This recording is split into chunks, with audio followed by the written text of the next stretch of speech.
Hi, welcome back to my class in Differential Calculus. For today, we will take up the first derivative test. The first derivative test is used when we want to find the maximum value or the minimum value of the given function.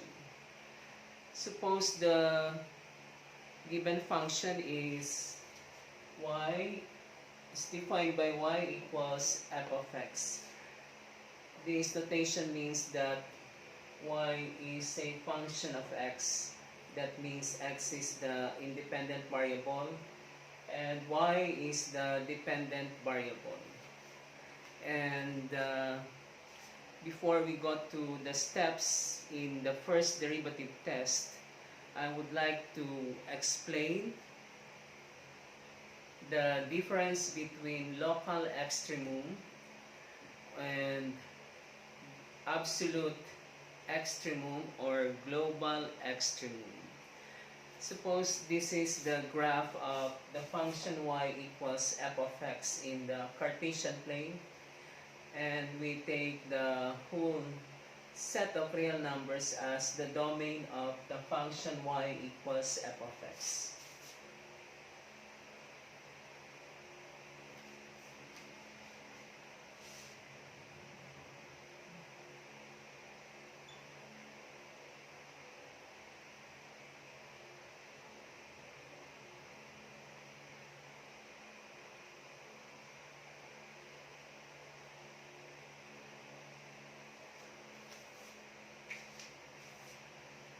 Suppose this is the graph of the function y equals f of x.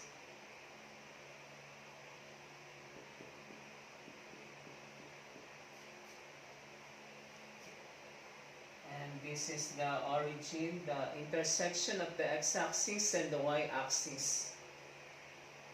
Suppose we consider the interval from this point to this point on the x-axis. In this interval on the x-axis, you can see that this is the lowest point on the graph of the function y equals f of x. If we are considering this interval from this point to this point, and suppose at this point the value of x is x sub 0, and when x is x sub 0, we replace x in the given function, and so the value of y at this point is f of x sub 0.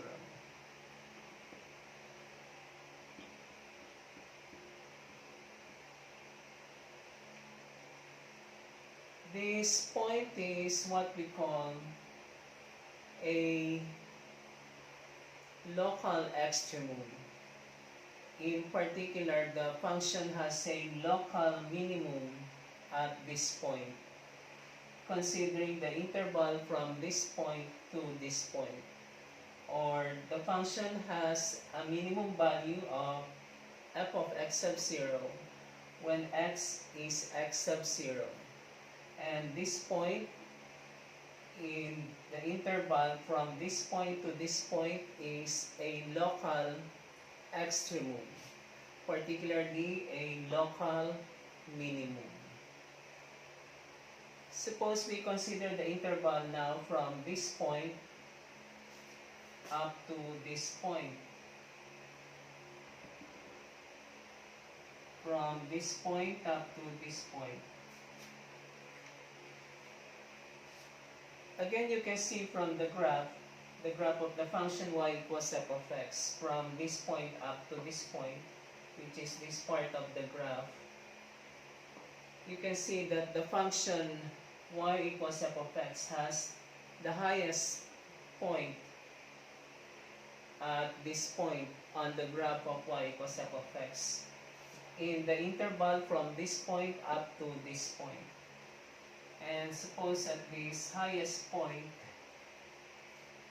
on the graph of the function in this interval, the value of x is x1, And the value of y is obtained by replacing x with x1, and y is equal to f of x1.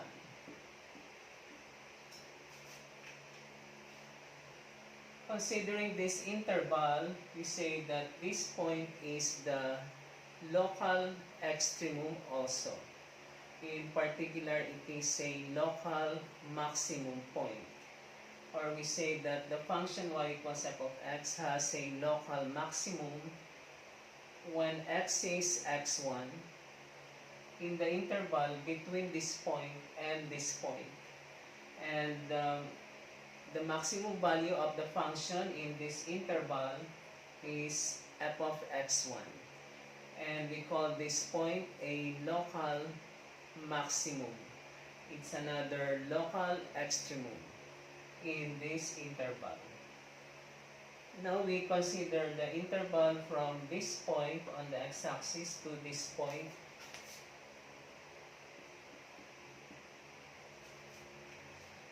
In this interval, you can see that the part of the graph of the function y equals f of x has a lowest point at this point, which means that at the lowest point on the graph of y equals f of x in this interval, the function y equals f of x has another local extremum. Specifically, the function y equals f of x has a local minimum, another local minimum at this point in this interval. So now we have identified two local extrema of the function y equals f of x. The first local extremum, particularly a local minimum, is at this point in the interval from this point to this point. And another local extremum, specifically a local minimum of the function, is at this point in this interval from this point to this point. And suppose this point has coordinates x2. When x is x2, y equals f of x2.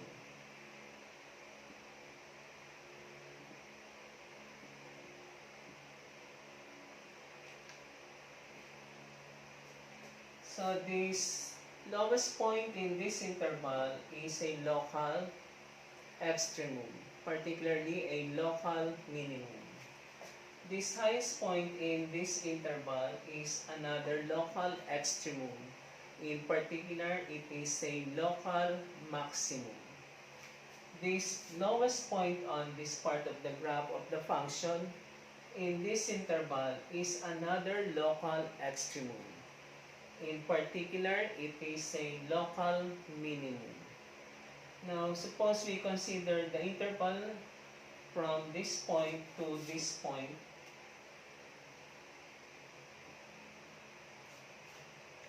You can see again that this part of the graph from this point to this point, this part of the graph of the function y equals f of x has a maximum highest value, and that highest point is at this point.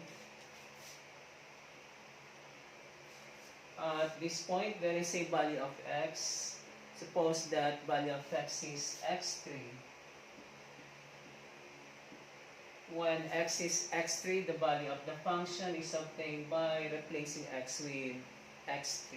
And the value of y is f of x3.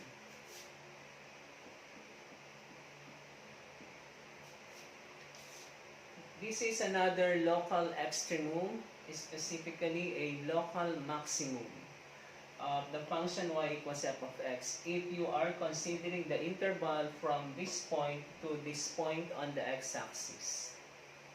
Now we have two local maximum at when x is x1, the highest value of the function is f of x1 in this interval.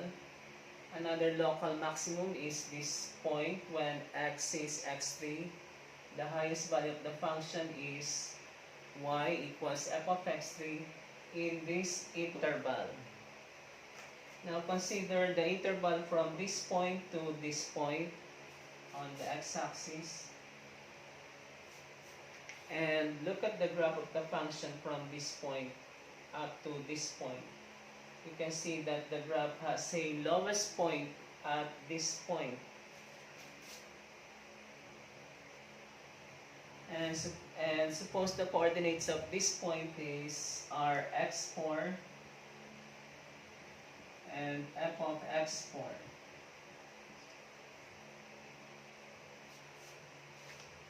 This point defines another local extremum, particularly a local minimum. That is, this is the local minimum in the interval from this point to this point. This is a local minimum in the interval from this point to this point. And this is another minimum in the interval from this point to this point. So the function y equals f of x has three local extrema, or the function has three local minimum values in three different intervals.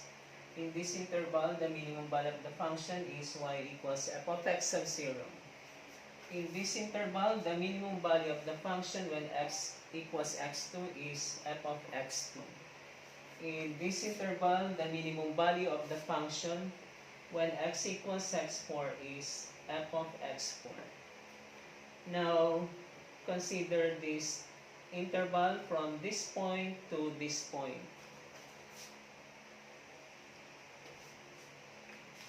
In this interval,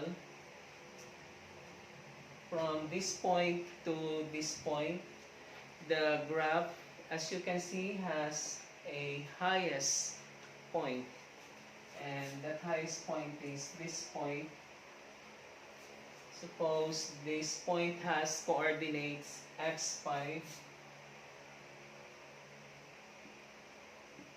When x equals x5, the value of the function given by y equals f of x5, where x is x5.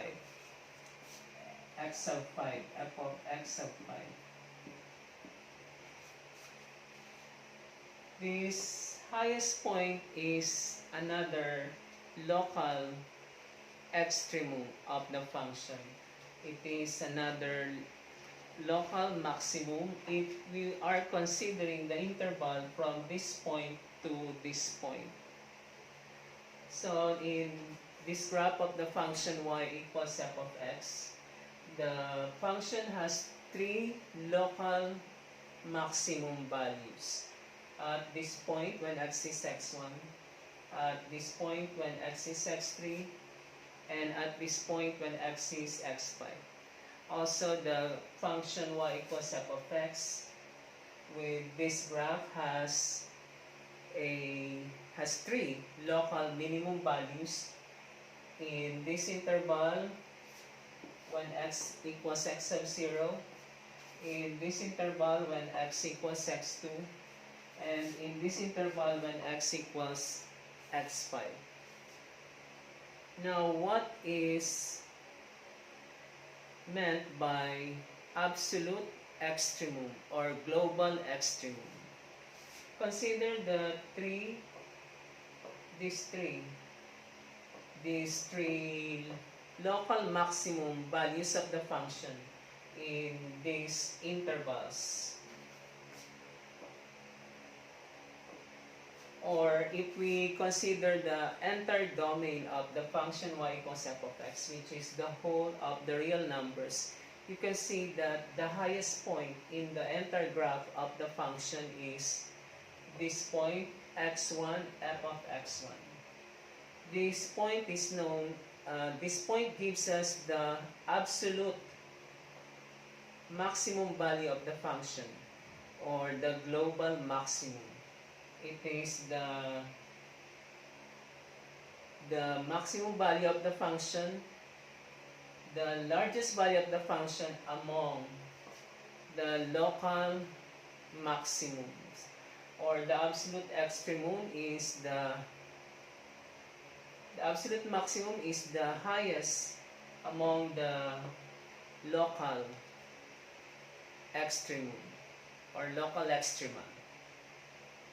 Also, if we consider the entire domain of the function y equals f of x, which is the entire set of real numbers, because the graph of the function y equals f of x from this point goes to negative infinity, and from this point the graph goes to positive infinity.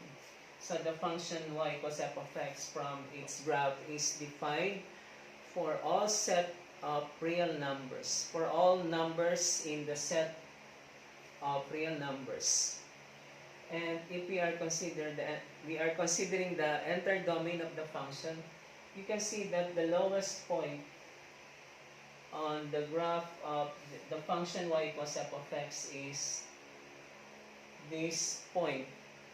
And this point defines what is known as absolute minimum. It is the lowest point on the graph of the function considering the entire domain of the function. Or we say that absolute minimum is the lowest among the local extremum or local extrema. Again, the absolute minimum of the function is the lowest among the local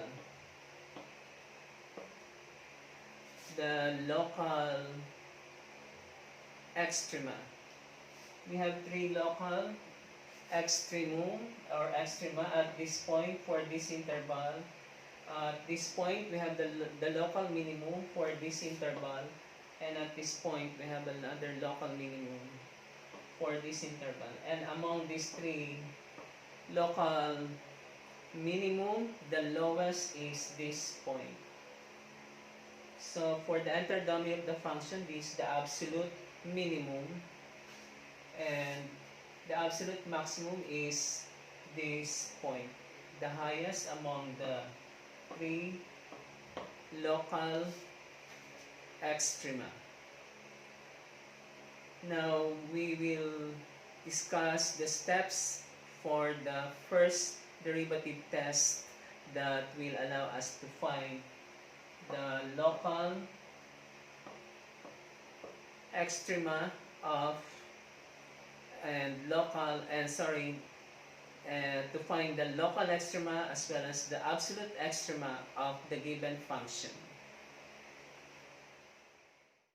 Again, we consider the function, our function defined by y equals f of x. The first step in finding the local extremum of the function using the first derivative test is to find the first derivative of the given function using one or more of the differentiation rules that we have taken in the previous lessons. So we write step 1, find f prime of x. F prime of x denotes the first derivative of the function y equals f of x with respect to x. To get f prime of x, just differentiate the function f of x with respect to x using one or more of the differentiation rules. After you get the first derivative, the next step is to find the critical points or critical numbers or critical values of x. Now, how do we find these critical numbers? Step 2, find the critical numbers. The critical numbers are the solution of this equation f prime of x equals 0. Hence, in step 1, after you get the first derivative f prime of x, you equate that first derivative f prime of x to 0 and solve that equation. And the solutions of this equation are known as critical numbers or critical points or critical values of x. That is one way that That is one way to find the critical numbers. And in solving this equation, you will find the skills you learned in algebra for solving this equation, which is an equation in terms of variable x. Another way to find the critical numbers is to find the values of x for which the first derivative f prime of x is not defined or undefined. That is, the values of x that will make the denominator 0, because we cannot divide by 0, and so the function will be undefined, or the values of x for which the functions has no value or real number value. So those are the two ways to find the critical numbers of x or critical values of x. Solve the equation f prime of x equals 0 by equating the first derivative in step 1 to 0, or find the values of x that will make the function f prime of x undefined or not defined. Now, step 3, we consider each of the critical number we obtain from step 2. For each critical number, say x sub 0.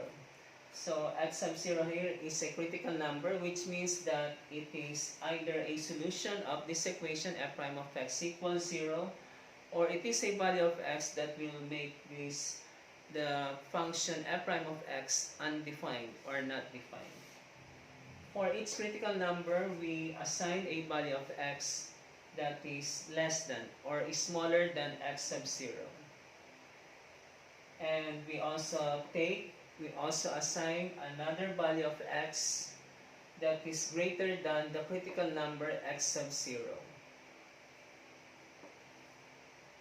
For a value of x that is less than x sub 0, we substitute that value of x less than x sub 0 to the first derivative f prime of x, and we take note of the sign. Also, if we assign a value of x that is greater than more than the critical number, we substitute that value of x in the first derivative f prime of x, and we also take note of the sign of the value of f prime of x for values of x less than x sub 0 and greater than x sub 0. And this is the first criteria if we have the criteria if we have a local maximum at the critical number x sub 0. If the sign of f of x changes from positive to negative, then the given function y equals f of x has local maximum at x sub 0. At the critical number x 0, the function has a local maximum. Now, you might ask, why is that? We consider a part of the graph of the function y equals f of x.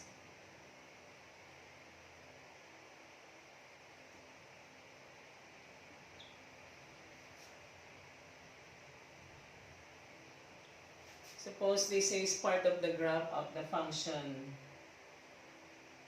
y equals f of x. This is only part of the graph. And this is our critical point, x sub 0. You can see that if you project this point on the graph, you will reach the highest point on the graph of the function. And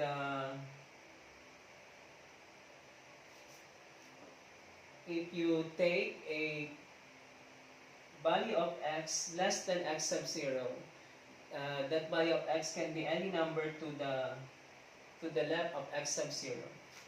X less than x sub 0 can be any number to the left of x sub 0, because all the numbers to the left of x sub 0 are less than x sub 0. Suppose we take this number x1 if you project this point on the graph and you draw a line tangent to the graph of the function at this point,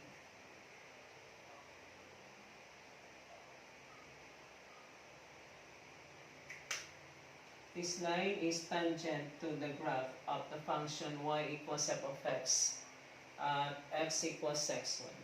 And the slope of this line is positive, or the value of f prime at x1 is positive, greater than 0. We said earlier in the previous lesson that geometrically the derivative f prime of x gives the slope of the line tangent to the graph of the function f of x at a specific value of x.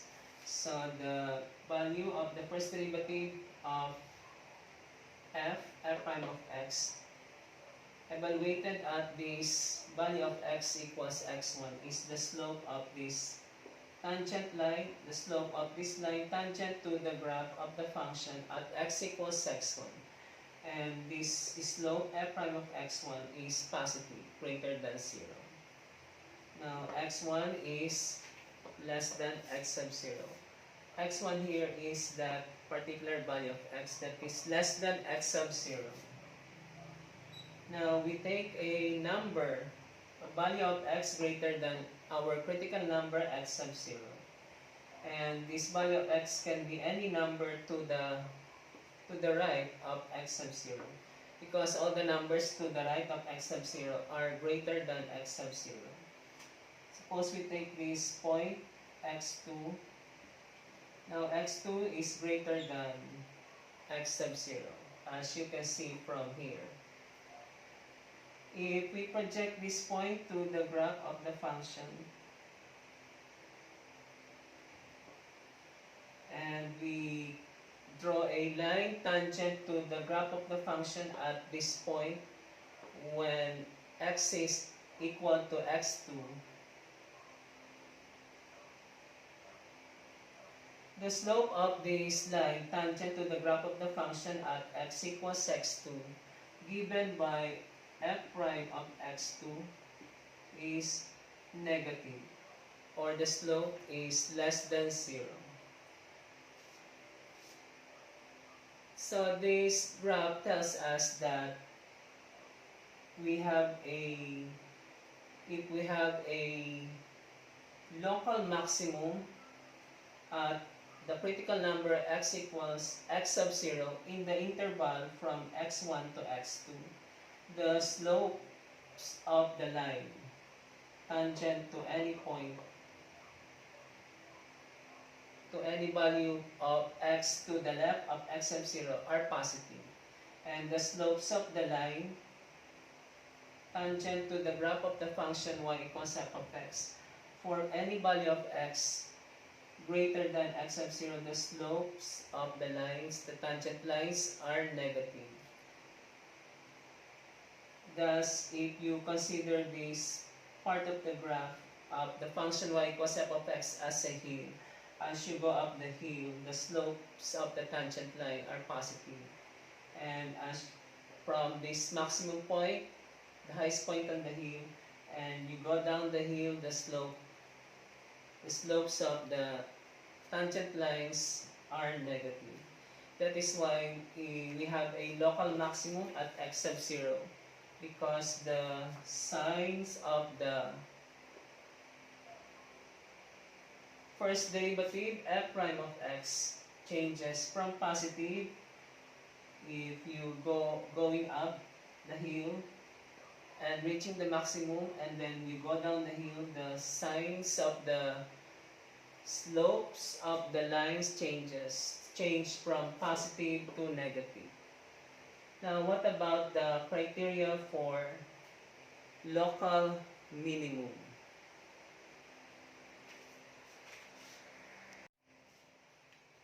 Before I state the criteria for local minimum using the first derivative test, let me state again the criteria for local maximum of a function using the first derivative test, and so that we can have all these criteria in one set. The criteria for local maximum is that if the sign of f prime of x, the first derivative of x, changes from positive to negative, then the given function y equals f of x has local maximum at x equals x sub 0. In this criteria, our critical number is x sub 0. We assume that x sub 0 is a critical number, and we take a number less than x sub 0 and we substitute that in the first derivative, f prime of x. And we take note of the sign of the value of f prime of x for value of x less than x sub 0. We also take a value of x greater than x sub 0 and we substitute that value of x greater than the critical number x sub 0 to the first derivative f prime of x. And we also take note of the sign of the f prime of x evaluated at x greater than x sub 0. And this criteria says that if the sign of the first derivative f prime of x changes from positive to negative, then the given function has a local maximum when x equals x sub 0. And I have illustrated this in a diagram and comparing it to a hill. As you go up the hill, the slopes of the tangent lines as you are going up the hill are positive, and when you reaches the highest point of the hill and from there you go down the hill, the slopes of the line as you go down the hill become negative. Thus, we have a local maximum at the critical point x sub 0 when the signs of the first derivative, which gives the slopes of the tangent of the line's tangent to the graph of the function, changes from positive to negative. Now, the given function has a local minimum when x equals, this is x sub 0, the critical number x sub 0, if the sign of the first derivative f prime of x changes from negative to positive. Again, in this criteria, we assume that our critical number is x sub 0. X equals x sub 0 is a critical number. That means x equals x sub 0 is either a solution of the equation obtained when we equate the first derivative f prime of x to 0, or x equals x sub 0 is a value of x that makes the value of f prime of x undefined or not defined. Again, we take a number less than x, the critical number x sub 0, and we substitute that value of x to the first derivative f prime of x. And we take note of the sign of the value of f prime of x evaluated when x is less than the critical number x sub 0. We also take a number greater than a value of x greater than the critical number x sub 0. And again, we substitute that value of x to the first derivative of the function f prime of x. And we take note again of the sign of f prime of x evaluated at x greater than the critical number x sub 0.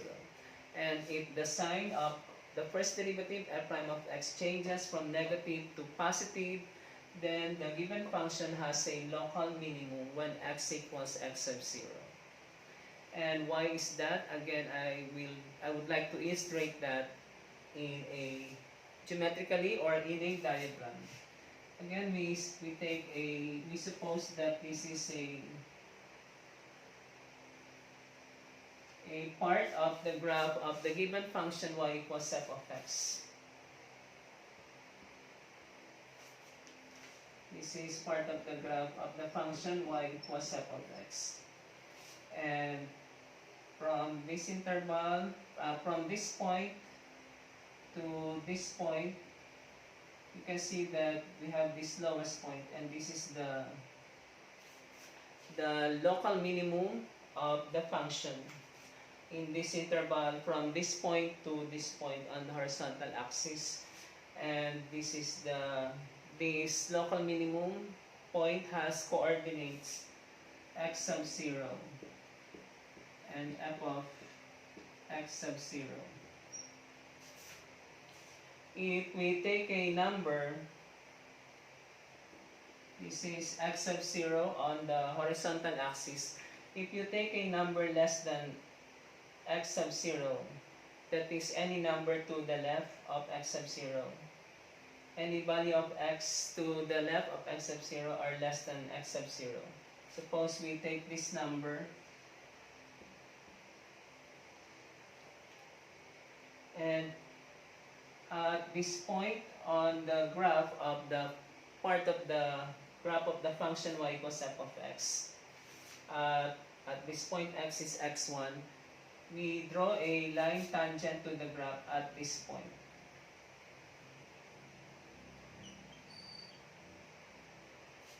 The slope of this line tangent to the graph of the function at x equals x1 given by f prime of x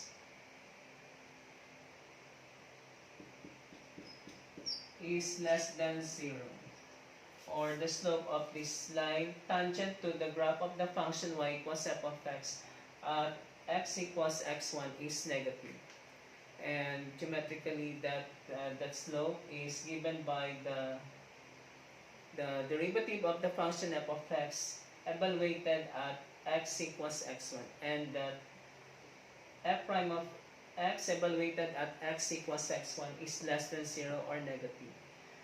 But if you take a number greater than the critical number x sub 0, any number to the right of x sub 0, all the numbers to the right of x sub 0 are greater than x sub 0. And suppose we take this point x2. If you project this point on the graph, you get this point on the graph of the function. And we construct a line tangent to the graph of the function y equals f of x at this point.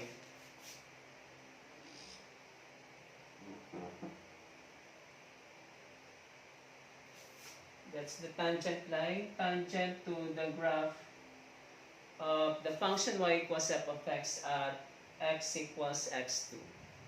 The slope of this tangent line now given by f prime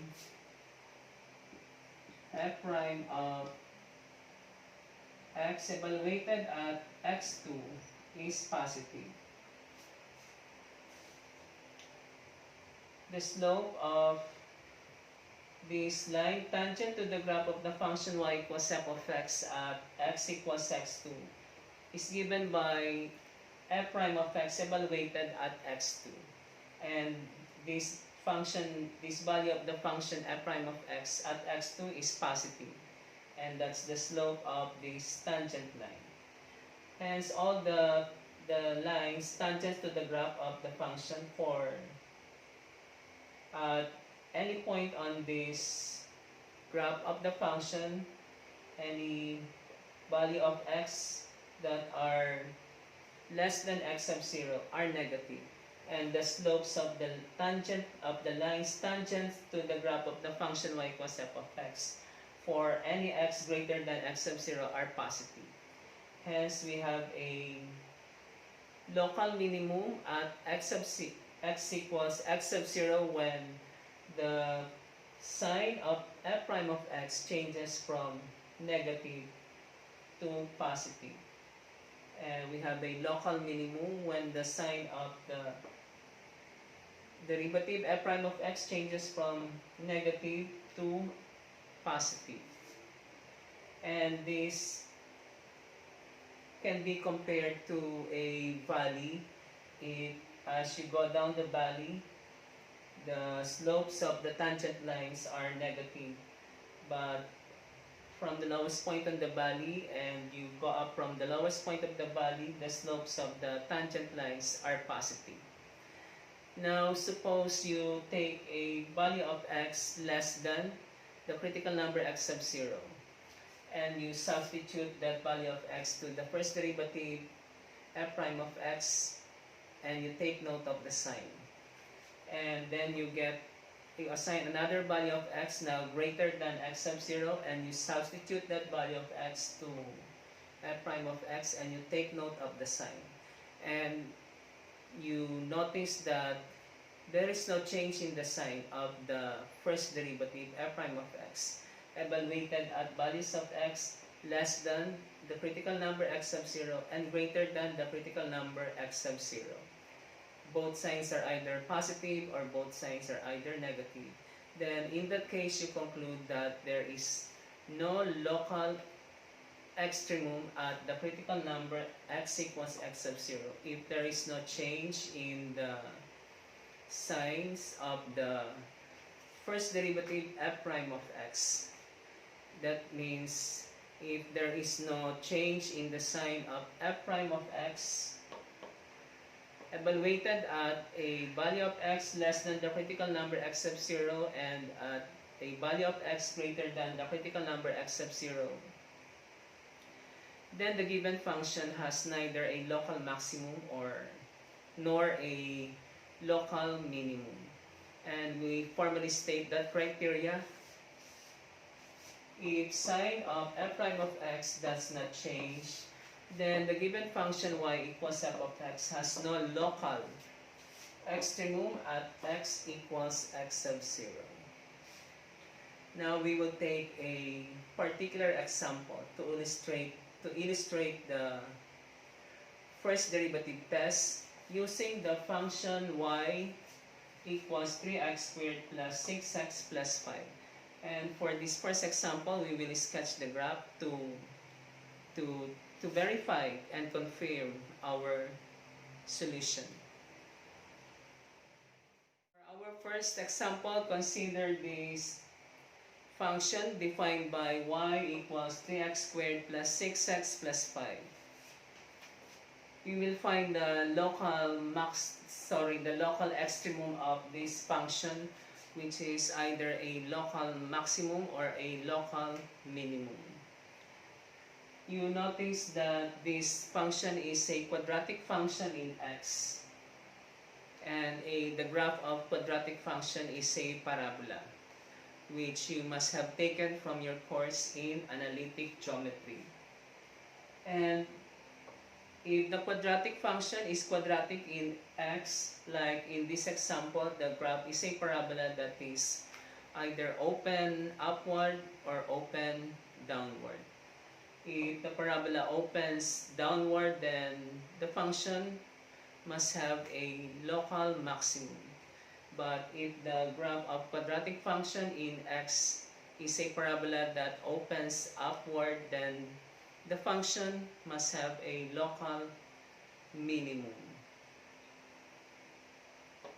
The graph of quadratic in y is also a parabola that is either open to the right or open to the left. But this particular function is quadratic function in x, so the graph of this function is a parabola. We just don't know whether it's open upward or open downward. Now we find the local extremum of this quadratic function in x using the first derivative test. The first step is to find the derivative of this function. We denote the derivative by y prime.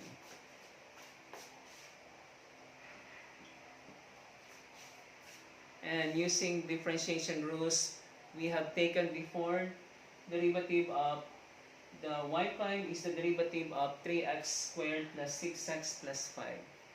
Derivative of 3x squared is 6x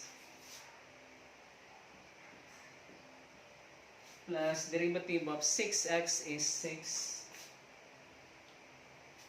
plus the derivative of 5 is 0. And we do not write 0 anymore. The derivative of 5 is 0 because a differentiation rule says that derivative of any constant is 0. And this is the first step. Get the first derivative of the given function. The second step is to find the critical number or critical points or critical values of x, which may give us the local minimum or local maximum. And we find the critical number in two ways. The first way is to equate the first derivative of the given function, or equate y prime to 0 and solve the resulting equation. And we do that. Y prime equals 0. And we equate the first derivative y prime to 0. And y prime is 6x plus 6 equals 0. And we solve this resulting equation, which is a linear equation in x. You can see that the left hand side has a common factor 6. We factor out 6 and we get x plus 1 from your algebra course. We factor out 6. 6 is a common factor because it is common to both terms in the left hand side of the equation. And we get the other factor by dividing each term by the common factor. 6x divided by 6 is x, plus 6 divided by 6 is 1. And 6 is the common factor and the other factor is x plus 1. We are now actually solving this equation for x. We are solving for x. Now we divide both sides by 6. Divide the left hand side by 6. And divide the right hand side by 6. And 6 will cancel out from the left hand side. We get x plus 1 equals 0. 0 divided by 6 is 0. And finally, we transpose positive 1 to the right hand side. We get negative 1. And x equals negative 1 is the solution of this equation. Y prime equals 0. And this value of x equals negative 1 is what we call critical number, or critical value of x. Because it's critical because this value of x may give us the local maximum or the local minimum, or simply local extremum. Now we check if there are values of x that will make the value of y prime undefined or not defined. But y prime equals 6x plus x is defined for all values of x, for any value of x in the set of real numbers.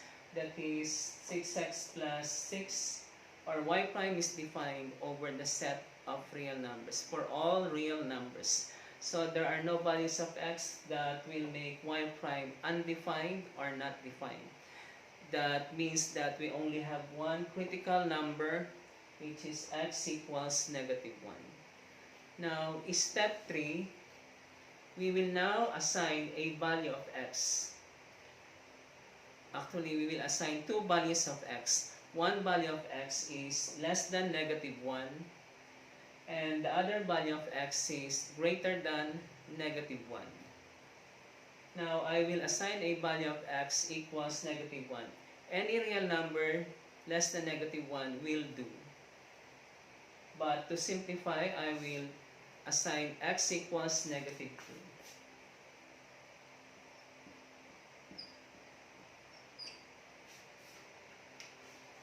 2. Negative 2 is less than the critical number negative 1. Now, I will substitute x equals negative 2 in the first derivative. Y prime equals 6x plus 6. And we will take note of the sign. When x equals negative 2, y prime is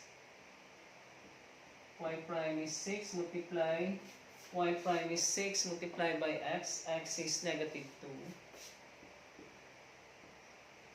plus 6. Or y prime equals 6 times negative 2 is negative 12 plus 6, and y prime is negative 6.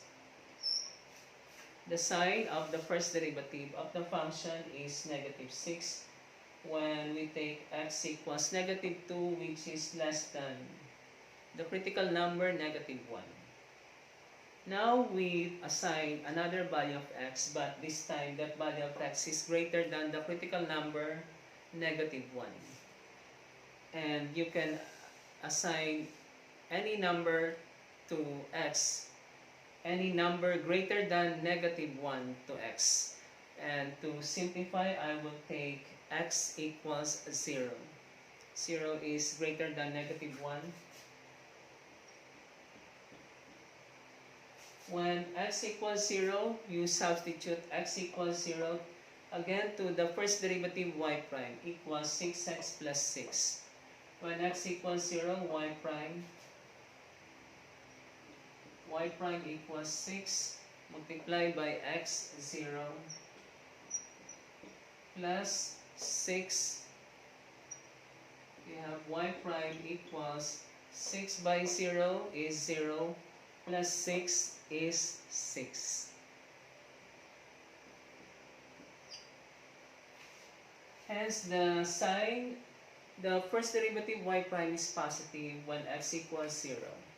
And the sign of the first derivative y prime is negative when x is -2. This is how you will do it. You always assign first a value of x that is less than the critical number, and then substitute that value of x to the first derivative y prime and take note of the sign. And then you take another value of x that is greater than the critical number and substitute that value of x to the first derivative y prime and take note of the sign. Now we check which of the criteria is satisfied. You note that when x is -2 less than -1, the sign of the first derivative is negative. When x is 0 greater than the critical number -1, the sign of the first derivative is positive.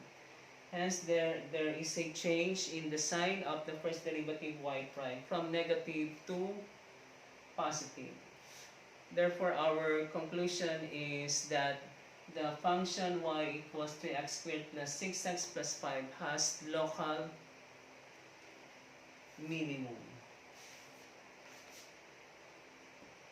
We conclude the function y equals 3x squared plus 6x plus 5 has local minimum.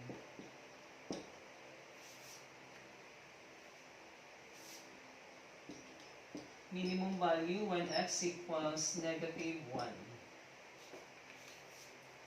Again, our conclusion, the given function y equals 3x squared plus 6x plus 5 has a local minimum or minimum value when the value of x equals -1, which is our critical number. Because the sign of the first derivative changes from negative to positive. That's why our conclusion is local minimum. Now we find the value, the minimum value of the function when x equals -1. We simply substitute x equals -1 to the given function to get y. And that value of y is the minimum or the lowest, the smallest value of y. We do that, y equals 3x squared, x is -1,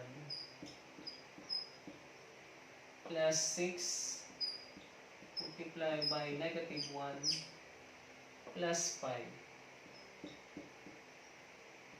And y equals -1 squared is +1 multiplied by 3 is 3. Positive times negative is negative. And 6 multiplied by 1 is 6 plus 5. And we have 3 minus 6 is -3. Negative 3 plus 5 is 2. And this is the minimum value of the function, or the minimum value of y. The smallest value of y is 2, and y has the smallest value or the minimum value when x equals negative 1. And the point negative 1, 2,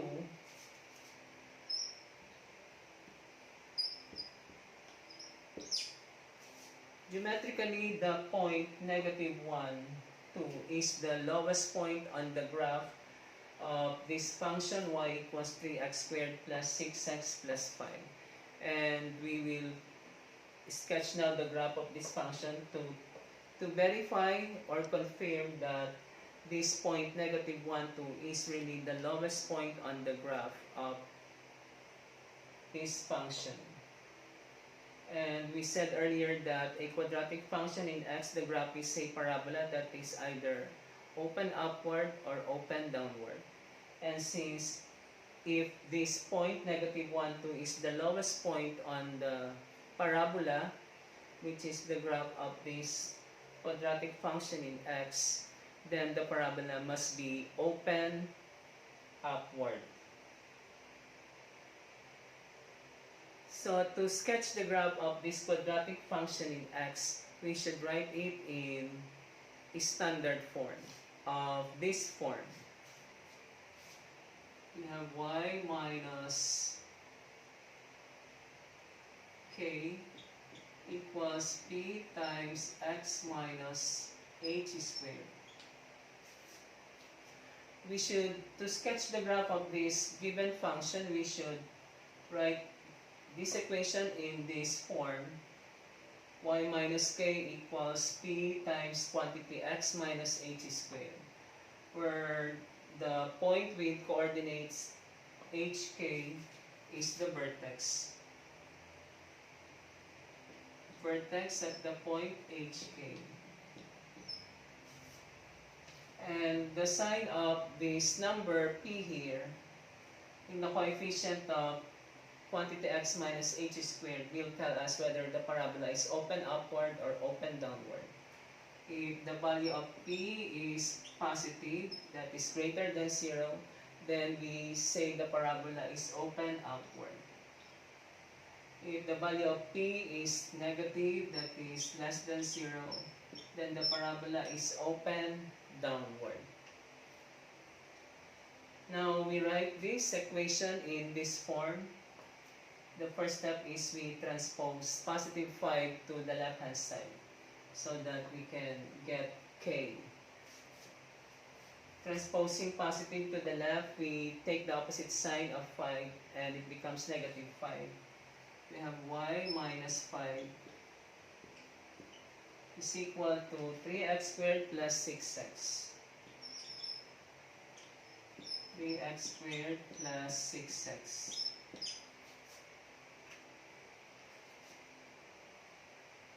Now, to get our p, we factor out the common factor.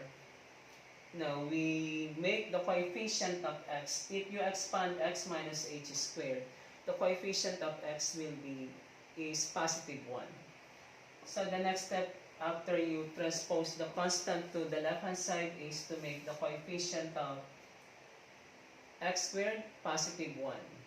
Whatever the coefficient of x squared is, you factor out that coefficient. The coefficient of x squared here is 3. So we factor out 3. At the left side, we have y minus 5 equals 3. We get the other factor, 3x squared divided by 3 is x squared. 6x divided by 3 is 2x.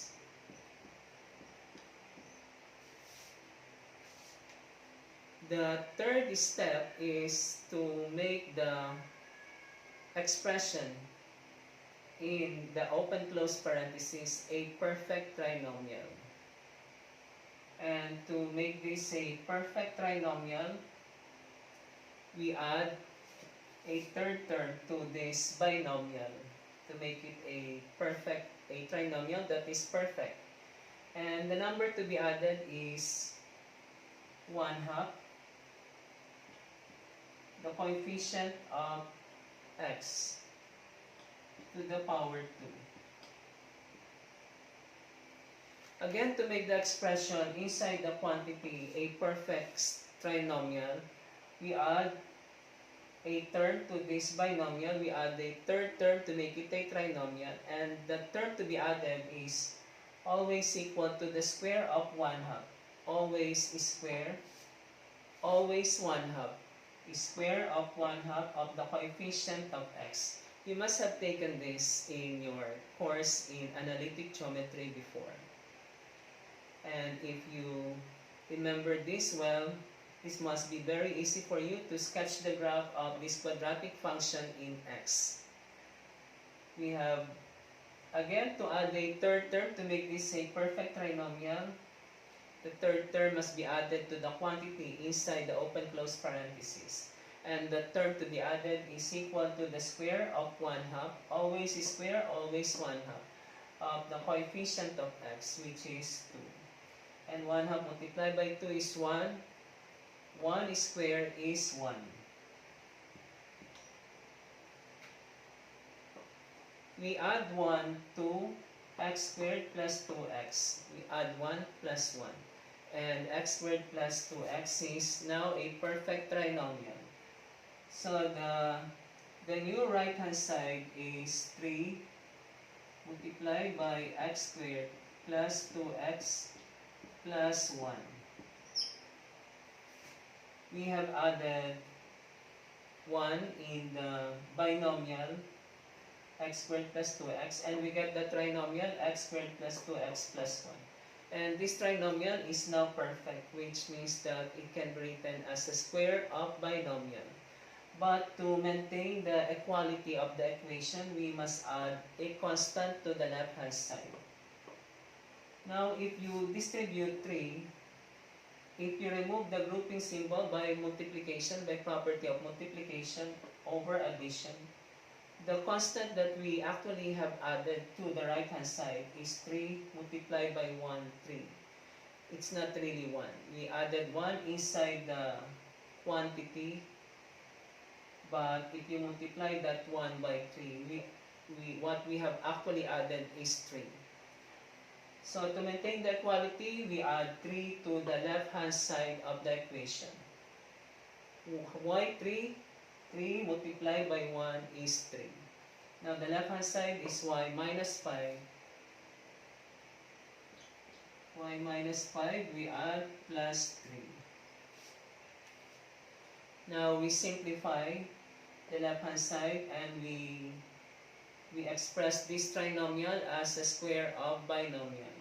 The left-hand side now is y minus 5 plus 3 equals y minus 2 equals 3 multiplied by, because this is a perfect trinomial, it can be written as a square of binomial, algebraic expression with 2 terms. The first term is the square root of the first term of the trinomial. The square root of x squared is x. The second term is the square root of the third term of this trinomial, or the square root of the last term of this trinomial, 1, and the square root of 1 is 1. And the sign between these two terms of the binomial is determined by the sign of the middle term of the trinomial. If the sign of the middle term of the trinomial is positive, we write here plus. If the sign of the middle term of the trinomial is negative, we write here minus. Hence, the square of x plus 1 is x squared plus 2x plus 1. And we are almost in this form. We must write x minus a constant, but here we have x plus 1. And we must write x plus 1 as x minus a constant. We now write x plus 1 as x minus a constant to write our equation, the equation of the parabola in this standard form, y minus k equals p times x minus h squared. The left hand side is the same, y minus 2. Y minus 2 equals 3 multiplied by x minus. The constant here is obtained by dividing positive 1 plus 1 divided by negative. You get negative 1. Now we compare this equation to the standard form of the equation of parabola, quadratic in x, where the vertex is at the point hk, where h in our equation is negative 1 and k is 2. So this is the vertex of our parabola, and if the parabola is open downward, this vertex is the highest point on the parabola. If our parabola with this equation is open upward, then this vertex is the lowest point on the parabola. But from our results earlier, we found that the given quadratic function in x has a minimum or lowest value of 2 when x is negative 1. That is, the graph of the given quadratic function in x has a lowest point at the point negative 1, 2. Hence, the parabola that we want to graph now must be open upward. And we check that by getting the value of p. The value of p is comparing the standard form of quadratic equation in x for parabola. We find that p is, we compare this with our quadratic equation, we find that p equals 3. And p equals 3 is positive, greater than 0. So this implies that our parabola is open upward. If our parabola is open upward, then the vertex represents the lowest point on the parabola, which confirms our solution earlier that the given quadratic function in x has a minimum value of 2 when x is negative 1, or the point negative 1, 2 is the lowest point on the graph of the given quadratic equation in x. Now, to sketch the graph of the parabola, we need the important points on the parabola. And we have found one of the important points on the parabola, the vertex of the parabola. The other important points are the intercepts of the parabola. We start with the x-intercept of the parabola, or the intersection, the point of intersection of the parabola and the x-axis. At the x-intercept, the value of y is 0. Hence, to find the x-intercept, we set y to 0. And we find the value of x. If y equals 0, we substitute y equals 0 in this equation, or in this equation of our parabola. Y equals 0, we have 0 minus 2 is 2. Y is 0, 0 minus 2 is negative 2, equals 3 multiplied by the square of x plus 1. And you get the square of x plus 1 by applying the special product rule for a sum, which you must have taken in your course in algebra. The square of x plus 1, or the square of this binomial x plus 1, equals the square of x plus twice the product of the two terms, twice 2 times the product of x and 1. That's 2x plus 1.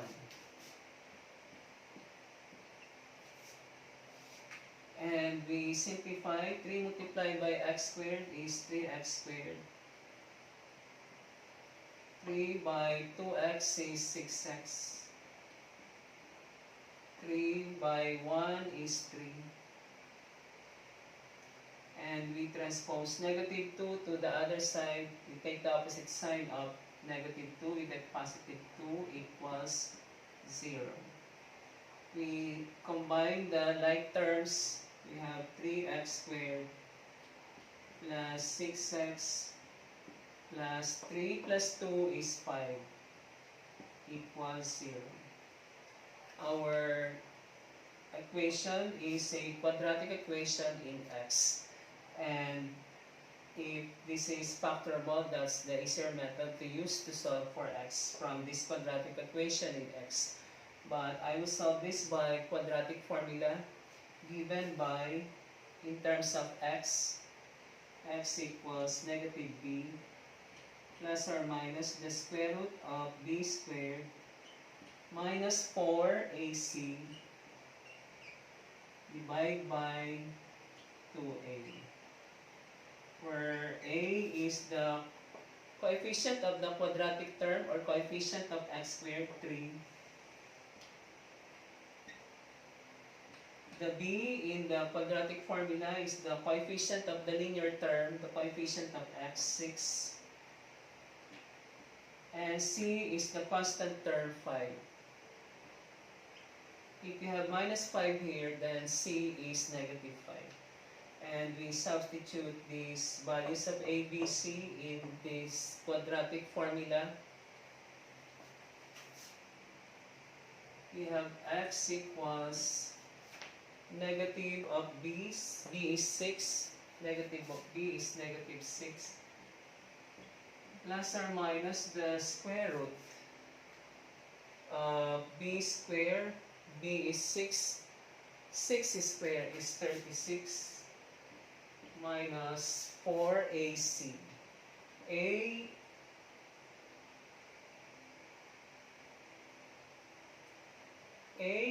is 3 and c is 5. So 3 multiplied by 5 is 15, multiplied by negative 4 is negative 16. All over 2 multiplied by a is 6. And we simplify, we have x equals negative 6 plus or minus 36 minus 60 is negative 24. Divide by 6. But negative 24 has no real root. We are in the set of real numbers, and negative 24 has no root in the set of real numbers. Therefore, if you get a solution like this with a negative number inside the radical sign, you conclude that the parabola will not intersect the x-axis.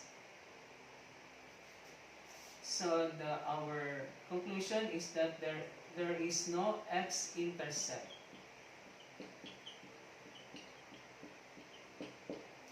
The parabola will not intersect the x-axis. Next, we find the y-intercept, or the point of intersection of the parabola and the y-axis. The y-intercept is a point on the y-axis, and any point on the y-axis, the value of the abscissa or x is 0. Thus, to find the y-intercept, we set x to 0. And we substitute 0 into the equation of our parabola. Y minus 2 equals 3 times x plus 1 squared, or into this equation. We substitute x equals 0 in this equation. We have y minus 2 equals 3. Y minus 2 equals 3. And x is 0, 0 plus 1 is 1. And 1 squared is 1, multiplied by 3 is 3. And we transpose negative 2 to the right hand side. We get y equals 3 plus 2, or y equals 5. Hence, the parabola will pass through the y-axis at y equals 5, or at the point 0, 5. Now, we are ready to sketch the graph of our parabola. And we start by plotting the vertex. The vertex is at the point negative 1, 2.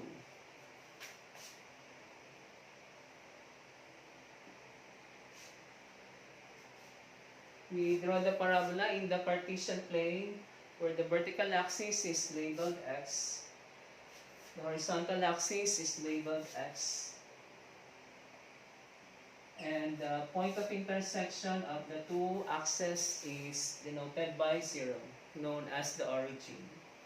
The vertex is at the point negative 1, 2, negative 1, 2, 1, 2.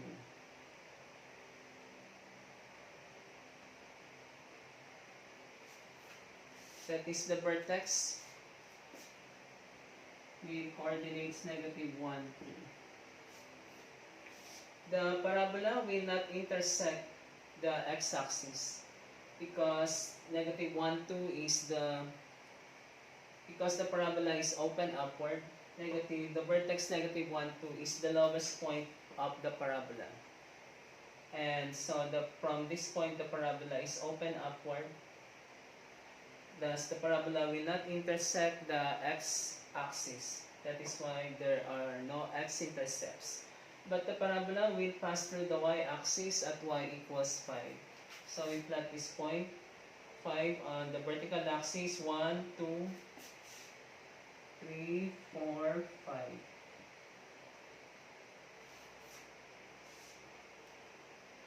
We construct the parabola. From the vertex, the parabola is open upward.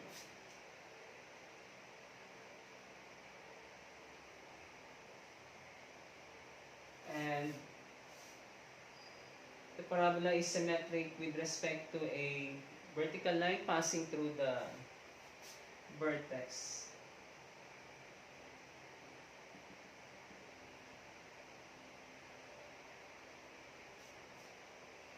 That's the graph of our parabola with equation in standard form. Y minus 2 equals 3 times quantity x minus negative 1 is squared. Now you can see in the graph that the given quadratic function in x has a minimum value at negative 1, 2. And we call this local extremum or local minimum. Now, if the given function has only one local minimum, then the local minimum is also the absolute minimum.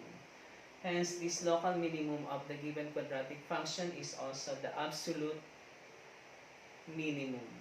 The minimum value of the quadratic function is 2 when x equals negative 1. X equals negative 1 is our critical number which we found earlier. For your practice, please try the following exercises. You find the local minimum or local maximum or simply local extremum of the given quadratic function. These exercises are similar to the example we just had. In number 1, the quadratic function y equals 5x squared minus 30x plus 44. So you can check your answer. The minimum of the quadratic function in x is at the point 3, negative 1, which means that the minimum value, the lowest value, smallest value of y is negative 1 when x is 3. That means 3 is a critical number. In number 2, the given quadratic function in x is y equals negative 2x squared plus 12x minus 11. So you can check your answer. This is the answer. The given quadratic function has maximum at the point 3, 7, which means that the highest, the biggest, or maximum value of the given quadratic function in x is 7, and we obtain 7 maximum value of y when x is 3. Again, 3 is a critical number. If you have question about the lesson today, you ask your question in the comments below, and we will have more examples in the next lesson. And if you have any questions today, you ask your questions in the comments below. Thank you for joining me in my class today. And don't forget to subscribe or ask your friends to subscribe to my YouTube channel, Art Kalisan. Thank you.